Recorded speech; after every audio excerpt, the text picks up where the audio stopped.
रात के 12 बजे एक छोटे से गांव नरवरीपल्ले में सब कुछ शांत था। लेकिन एक घर के अंदर एक माता का पेट दुखने लगा। उनकी चीखों ने सबको जगा दिया। घर के सभी लोग चिंतित थे।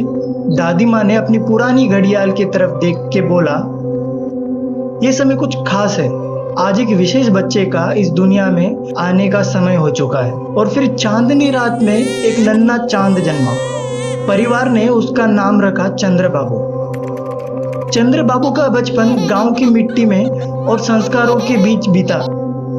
उन्होंने वो हर एक चीज सीखी जो एक अच्छे इंसान को जरूरी होती है, प्यार, दोस्ती और संस्कार। स्कूल में चंद्र बाबू हर एक प्रतियोगिता में हमेशा भाग लेते थे। उनकी बुद्धि और मेहनत ने उनको सबका प्रिय बनाया।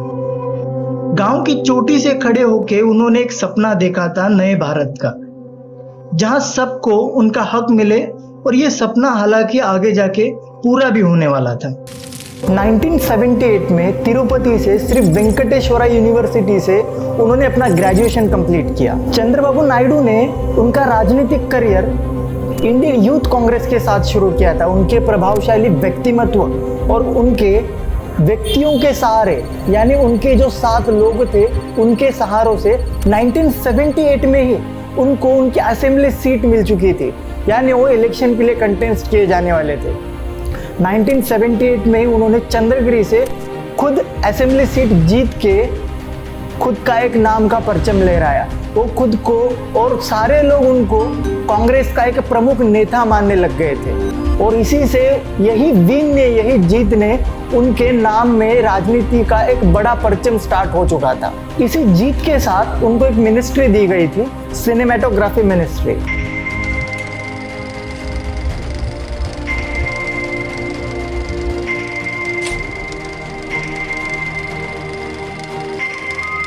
उसी दौरान 1981 में एक मोड़ आया जिसके तहत एनटीआर, जो एक फेमस एक्टर थे, उनके बेटी भुवनेश्वरी से उन्होंने शादी की।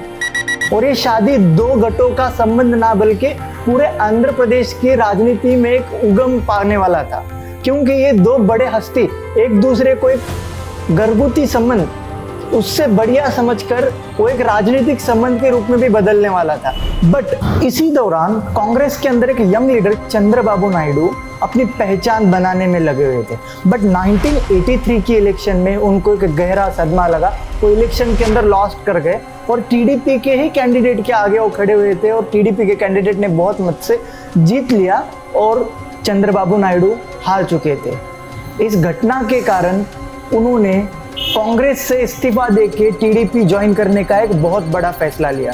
ये फैसला ना ही उनके लाइफ में बल्कि पूरे आंध्र प्रदेश की राजनीति को आगे फ्यूचर में बहुत बड़ा कदम या फिर बहुत बड़ा फैसला साबित होने वाला था।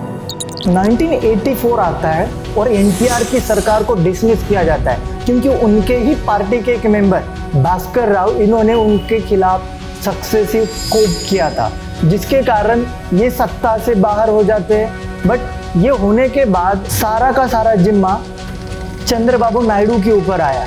चंद्रबाबू नायडू ने अपनी पूरी जान लगा दी उनको फिर से सत्ता में लाने के लिए। इस कारण उस पार्टी के जितने भी मेंबर्स थे और जितने भी कार्यकर्ता थे, उनसे उनका एक गहरा संबंध आ गया और टीडीपी के अंदर उनकी कमान बहुत ऊपर तक जाने लग गई। इसी दौरान एक आंध्र प्रदेश के अंदर अजीब घटना होती है कि 1995 में चंद्रबाबू नायडू ने सक्सेसिव कोप किया और वो जीत भी गए। टीडीपी की पूरी कमान और अध्यक्ष वो खुद बन गए और एनटीआर को निकाल दिया गया। और निकाल दिया यानी उसका मतलब एनटीआर जी अभी अध्यक्ष नहीं रहे और सीएम यानी चीफ मिनिस्टर भी हमारे चंद्रबाबू नायडू जी बन गए। बट इसके पीछे का एक सारे लोग कहानी बताते हैं कि उनकी सेकेंड वाइफ लक्ष्मी पार्वती जी का पार्टी के अंदर जरा ज्यादा ही इन्फ्लुएंस बढ़ने लग गया था। बट सारे कैंडिडेट्स और सारे राजनेता जो थे और या फिर उस पार्टी के जितने भी लोग थे, उनको ये चीज पसंद नहीं आती थी, जिसके कारण नायडू जी ने पूरे टीडीपी की कमान खुद के हाथों में ले ली। और ये फैसला ना ही सिर्फ उनके और उनके पार्टी के राजनीति के लिए एक इफेक्टिव बनने वाला था, बल्कि पूरे आंध्र प्रदेश की राजनीति उससे बदलने वाली थी पूरी तरीके से। जब Chandrababu Naidu first time CM बने थे, तब क्या हैदराबाद की बात सोच के देखिए। उस टाइम पे हैदराबाद एक सादा शहर हुआ करता था। और उसी टाइम पे जब चंद्रबाबू नायडू आए, उनका एक एम था, वो एक खुद पॉलिटिशियन थे ही, बट उसके साथ साथ एक पॉलिटिकल विजनरी भी थे, जिसके तहत उन्होंने आईटी का एक उद्यम ही हैदराबाद के अंदर ला दिया। आज जब हैदराबाद की हम बात करते हैं तो आईटी हब बन चुका है। हर एक गलियों में जाके देखिए आईटी की बातें होती है, और ये सारी की सारी बातों को एक ही इंसान के कारण पॉसिबिलिटी मिली है, वो है हमारे चंद्रबाबू नायडू जी। और बात एक की जाए तो नायडू जी के अलायंस भी जो थे ना, वो एक सॉलिड हुआ करते थे। पहले तो उन्होंने यूनाइटेड फ्रंट्स के साथ अलायंस की, बाद में एनडीए के गवर्नमेंट के साथ अलायंस की। इसी एनडीए की गवर्नमेंट के कारण, अलायंस के कारण हमारे सबसे प्यारे प्रधानमंत्री अटल बिहारी वाजपेयी जी की सरकार स्टेबल तरीके से बन पाई थी और ना गिरी थी, बिकॉज ऑफ चंद्रबाबू नायडू। ये घटना एक सही तरीके से चल रही थी, बट उसी दौरान चंद्रबाबू नायडू के कॉन्वॉय के ऊपर पीपल्स वॉर ग्रुप ने अटैक कर दिया था, जिसके अंदर चंद्रबाबू नायडू पूरी तरीके से बच चुके थे। बट ये चैप्टर से आगे उनका ब्लैक चैप्टर इस डे से स्टार्ट हो गया। ये घटना उनके लाइफ में एक बहुत इंपॉर्टेंट जो है ब्लैक चैप्टर का संकेत ही बताती है, समझ लीजिए। ये घटना यानी कि कॉन्वॉय के ऊपर अटैक होने वाली घटना 2003 में घटी थी। 2004 आता है। 2004 के अंदर आंध्र प्रदेश में चंद्रबाबू नायडू की अलायंस बहुत ज़्यादा पिछड़ जाती है। कांग्रेस और टीआरएस जो है, उनकी अलायंस सॉलिड तरीके से वर्क करने लगती है, और उसके अंदर उनको अपनी सत्ता गंवानी पड़ती है। और जैसे ही चंद्रबाबू नायडू की सत्ता जाती है और कांग्रेस और टीआरएस सत्ता में आते, तभी स्टेट का बाइफर्केशन का मुद्दा बहुत ज़्यादा गूंजने लग गया था। और उसी टाइम पे कांग्रेस ने आंध्र प्रदेश रीऑर्गेनाइजेशन एक्ट पास कर दिया। Our top story, just a short while ago, the ruling Congress party announced the creation of a separate state of Telangana to be carved out from Andhra Pradesh. The decision comes ahead of elections next year, and critics say the ruling party is seeking to shore up its political fortunes after dragging its feet over the explosive issue for 4 decades. जिसके तहत आंध्र प्रदेश दो भागों में बांट दिया गया। उसके अंदर तेलंगाना अलग बन गया और आंध्र प्रदेश अलग बन गया, और आंध्र प्रदेश को उसकी राजधानी नई अमरावती मिल गई थी। 10 districts of Telangana. Means Hyderabad is one district and all others are 9 districts. But it is a joint Telangana, that's what, it's not joint. They said it's common capital. We require some clarification what is common capital, number one. After dithering for years, the Congress has finally taken a political call for a separate state of Telangana. और उसके बाद चंद्रबाबू नायडू का एक सपना जो हैदराबाद के अंदर था, जिसको आईटी हब बनाना था, उसी तरीके से उन्होंने और एक सपना देखा था कि ये स्टेट के बाद जो कैपिटल अमरावती मिली है, उस कैपिटल को हम अच्छे से फिर से एक बार ग्लोबल हब बनाया जाए, जो कि पॉसिबल भी था। और ये इलेक्शन हारने के पीछे उनकी एक वजह भी हुआ करती थी, वो हर बार दोहराते थे। एक जो फेमस एक्टर हुआ करते थे चिरंजीवी, प्रजाराज्यम पार्टी के साथ पहली बार वो इलेक्शन के अंदर आए थे।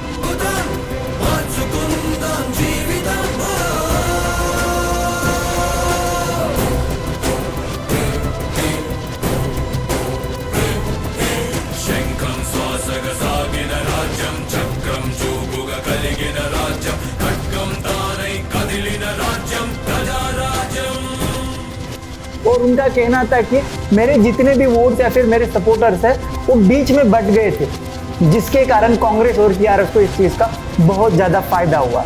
बट और एक बार ये जो उनकी पार्टी यानी वाईएसआरसीपी पार्टी सत्ता में आई थी, उन्होंने ये जो अमरावती का सपना उन्होंने देखा था, उसको डिस्टर्ब करने की हर कोशिश की थी, ऐसा उनका कहना था। और न्यूज़पेपर में भी बहुत जगह पे उन्होंने बोला भी था, जो कि अमरावती का जो सपना था सपना ही रह गया, क्योंकि इनकी हारने की और एक वजह बताते, प्रोटेस्ट फार्मर्स को बिल्कुल सपोर्ट नहीं था, हाई टैरिफ बढ़ाए थे एनर्जी के ऊपर, यानी लाइट्स के ऊपर हाई टैरिफ बढ़ाए थे, और उनके खिलाफ सत्ता में होने के कारण एंटी इनकम्बेंसी भी स्टार्ट हो गई थी। एंटी इनकम्बेंसी के कारण भी उनको उनकी हार का सामना करना पड़ा। और ये सारे घटना के बीच 2014 आता है और चंद्रबाबू नायडू फिर से अपनी सरकार बनाने का दावा करने की कोशिश करते हैं। और उसी दौरान उन्होंने बीजेपी और नई नेवली फॉर्म पार्टी 2040 के अंदर जनसेना, जिसके अध्यक्ष पवन कल्याण है, उनके साथ अलायंस बनाया और इलेक्शन लड़े, और उसके साथ उन्होंने उनकी जीत भी दर्ज की। बट बीजेपी के यानी सेंट्रल गवर्नमेंट के साथ उनके रिश्ते कुछ अच्छे नहीं रह पाए, और उसके कारण उन्होंने 2018 में उनका अलायंस तोड़ दिया और कांग्रेस के साथ जाके मिल गए और कांग्रेस के साथ उन्होंने अलायंस बना दी। बट टीडीपी की शुरुआत ही कांग्रेस के खिलाफ पार्टी के तहत हुई थी। बट ये घटना उनको उस टाइम पे समझ में नहीं आई।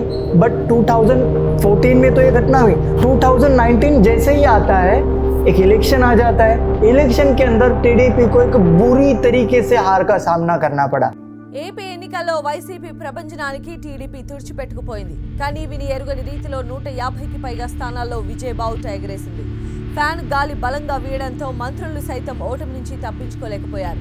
చివరకు నారా లోకేష్ కు కూడా పరాజయం తప్పలేదు. ఎట్టకేలకు నలుగురు మంత్రులు మాత్రం స్వల్ప మెజార్టీతో గట్టెక్కారు.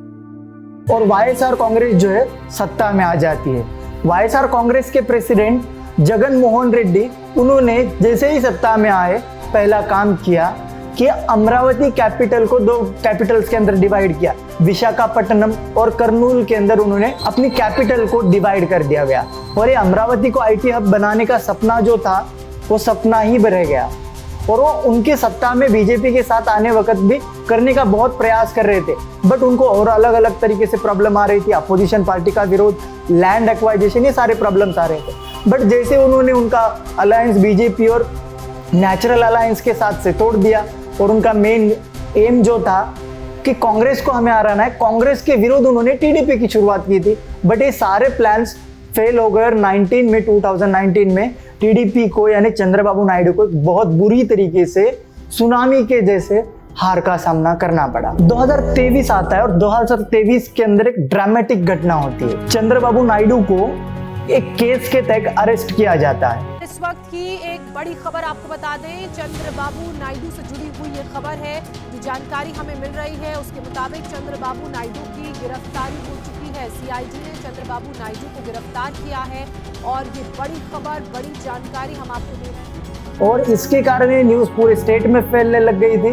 उसी के कारण जो उनके अपोजिशन थे यानी चंद्रबाबू नायडू जी के अपोजिशन जो भी थे उनके खिलाफ पूरे स्टेट में आउटरीच सा छा गया था। और यही चीज का फायदा यानी सिंपैथी वेव पूरे स्टेट में चंद्रबाबू नायडू के साथ में हो रही थी, जिसके कारण 2024 में नायडू जी कमबैक करते। फिर से उनकी अलायंस एनडीए यानी कि बीजेपी और जनसेना के अध्यक्ष पवन कल्याण से होती है और इस चीज का फायदा उनको भरपूर मिलता है। जैसे कि हमने देखा अटल बिहारी वाजपेयी की सरकार उन्होंने बचाई थी, जिनके कारण ही उनके अटल बिहारी वाजपेयी की सरकार स्टेबल तरीके से रन कर पाई थी। सेम तरीके से इस साल भी यानी 2024 में भी उन्होंने नरेंद्र मोदी जी के किंग मेकर के तरीके से भूमिका निभाई। हम सभी लोग कहते हैं कि अलग अलग प्राइम मिनिस्टर जो है अपने अपने बहबूद के ऊपर और अपने अपने कार्यकाल के ऊपर बन पाते हैं। बट 2 ऐसे अध्यक्ष, 2 सबसे महत्वपूर्ण प्राइम मिनिस्टर भारत के अंदर है। उसके अंदर एक अटल बिहारी वाजपेयी और दूसरे नरेंद्र मोदी जी। अलग अलग दूसरे तरीके से भी हुए बट एक नॉन कांग्रेस पार्टी के साथ में जो बने हुए ये 2 ही हम बोल सकते हैं। इन दोनों के पीछे किंग मेकर की भूमिका चंद्रबाबू नायडू जी ने मिलाई। यानी हम तो कहते हैं कि पूरे भारत में चाणक्य ये है, चाणक्य वो है, पॉलिटिकल चाणक्य अलग अलग बोलते हैं। बट मुझे तो लगता है ये पूरी कहानी सुन के कि चंद्रबाबू नायडू एक किंग मेकर, एक चाणक्य की भूमिका निभाते हैं। चंद्रबाबू नायडू की स्टोरी यानी जर्नी एक इंस्पायरिंग स्टोरी है। उनके पॉलिटिकल पावर, स्ट्रेटेजिक अलायंस और अनयील्डिंग स्पिरिट की हमें दाद देनी पड़ेगी। उनका सपना जो हैदराबाद का था वो आईटीएफ बनाने से लेकर उनके नए नए पॉलिटिकल चैलेंजेस तक नायडू जी की लेगेसी आज भी अलाइव है।